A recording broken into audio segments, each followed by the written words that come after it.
Hello friends. 1 अप्रैल से MSME rule में बहुत बड़ा बदलाव होने जा रहा है, जिसका इम्पैक्ट जो एमएसएमई का रूल है 45 डेज पेमेंट वाला, उसके ऊपर भी पड़ने वाला है। जो आगे चल के टैक्स ऑडिट की रिपोर्टिंग होती है उसके ऊपर भी पड़ने वाला है, क्योंकि एक बहुत बड़ा बदलाव होने जा रहा है एमएसएमई की जो डेफिनेशन है उसके ऊपर। देखिए, एमएसएमई का रूल किसके ऊपर एप्लीकेबल करता है? जो माइक्रो और स्मॉल जो एंटरप्राइजेज हैं उस डेफिनेशन में कवर होते हैं। और वो डेफिनेशन क्या होती है? टर्नओवर और इन्वेस्टमेंट की। तो अगर उसमें आप कवर हैं तो रूल एप्लीकेबल होता है, अगर कवर नहीं है तो रूल एप्लीकेबल नहीं होता है। तो 1 अप्रैल से जो बदलाव, जो अमेंडमेंट होने जा रहा है वो उस लिमिट में होने जा रहा है, और इस लिमिट के बाद अच्छा खासा इम्पैक्ट पड़ने वाला है एमएसएमई रूल के ऊपर। ऐसा क्यों है? आइए सबसे पहले देखते हैं रिवाइज लिमिट कितनी होने जा रही है। माइक्रो एंटरप्राइजेस 1 करोड़ तक अगर आपका इन्वेस्टमेंट होता है और आपका टर्नओवर 5 करोड़ तक है तो उसको हम बोलते थे माइक्रो एंटरप्राइजेस। यहाँ पर इन्वेस्टमेंट की लिमिट को बढ़ा के कर दिया गया है 2.5 CR। मीन्स अगर आपका इन्वेस्टमेंट टोटल 2.5 CR तक है, आप माइक्रो एंटरप्राइजेस हो। या फिर आपका जो टर्नओवर है, अब वो पहले 5 करोड़ की लिमिट थी, उसको भी जस्ट डबल करके 10 करोड़ कर दिया है। तो यहाँ पर अब क्या है? माइक्रो एंटरप्राइजेस किसको बोला जाएगा? 2.5 करोड़ तक इन्वेस्टमेंट और 10 करोड़ तक टर्नओवर।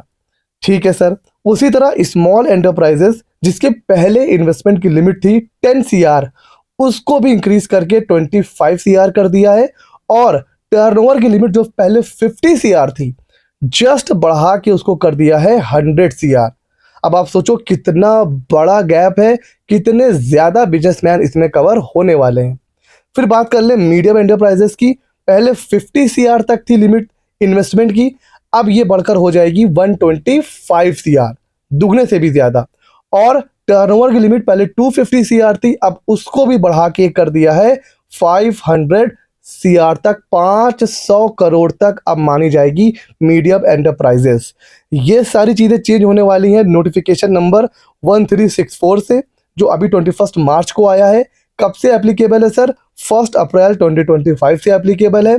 तो जब लिमिट बढ़ जाती है ना, तो इसका इम्पैक्ट ये पड़ेगा कि अब जो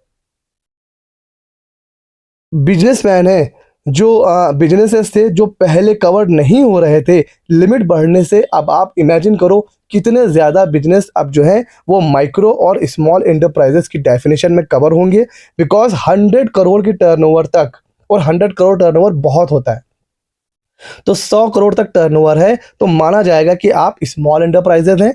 और जब आप स्मॉल और माइक्रो में फॉल करते हैं तो 45 डेज का जो पेमेंट रूल है एमएसएमई में 43B वाला, वो एप्लीकेबल हो जाएगा। तो इस साल जो अभी हम लोग रिपोर्टिंग करेंगे 24-25 की, तब तक तो ये पुरानी लिमिट ही एप्लीकेबल होगी। तो फिर कम लोग कवर हो रहे होंगे। ठीक है, 50 करोड़ से ऊपर अगर चला गया तो कवर ही नहीं हो रहा था।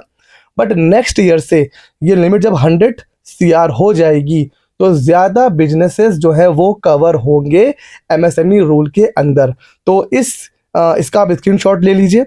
लिमिट जो है वो चेंज होने वाली है एमएसएमई के। सबसे बड़ा ये बदलाव होने जा रहा है एमएसएमई का। और ये सारी चीज़ें कब से चेंज हो रही हैं सर? आने वाले 1 अप्रैल 1 अप्रैल 2025 से एमएसएमई की लिमिट बदलने वाली है, बढ़ने वाली है। और जब ये लिमिट बढ़ जाएगी तो ज़्यादा बिजनेसमैन कवर होंगे एमएसएमई रूल में।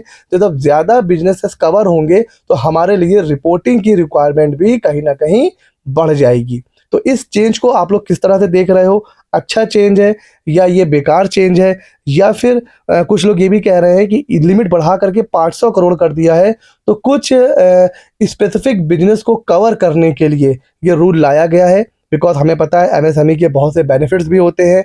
हाँ, लोन वगैरह में इजी होता है, बहुत सी गवर्नमेंट की स्कीम होती है जिसके लिए आप एलिजिबल हो जाते हो, बहुत सी गवर्नमेंट की फ़ीस कम हो जाती है, एग्जेम्प्ट हो जाती है। तो एमएसएमई रजिस्ट्रेशन के बहुत से बेनिफिट होते हैं। तो ये भी लोग कह रहे हैं कि जो लिमिट बढ़ाई गई है ये कुछ स्पेसिफिक लोगों के फ़ायदे के लिए बढ़ाई गई है। बिकॉज अब आप देखो, माइक्रो एंटरप्राइजेस 10 करोड़ तक और स्मॉल एंटरप्राइजेस 100 करोड़ कर दिया गया है। 100 करोड़ टर्नओवर करने में, मतलब कोई भी बिजनेस हो, 100 करोड़ टर्नओवर पहुंचने में अच्छा खासा टाइम लगता है। सारे बिजनेस 100 करोड़ तक नहीं पहुंच पाते हैं। और मीडियम इंटरप्राइजेस तो अब 500 करोड़ तक माना जाएगा।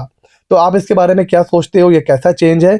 और हाँ, इस चेंज को आप याद रखिए बिकॉज़ बहुत ज़्यादा टाइम नहीं है, 1 अप्रैल आने वाला है। तब से ये जो लिमिट में और इन्वेस्टमेंट लिमिट और टर्नओवर लिमिट में जो चेंज हुआ है, ये 1 अप्रैल से एप्लीकेबल होने वाला है। और एक चीज़ आपको ध्यान रखना है कि भाई हमारे 1 लाख सब्सक्राइबर होने वाले हैं, तो फटाफट से वीडियो देखो मत, सब्सक्राइब करो, अपने फ्रेंड्स लोगों तक शेयर करो ताकि वो भी सब्सक्राइब करें और हम ऐसे ही वीडियो आप लोगों के लिए लाते रहें।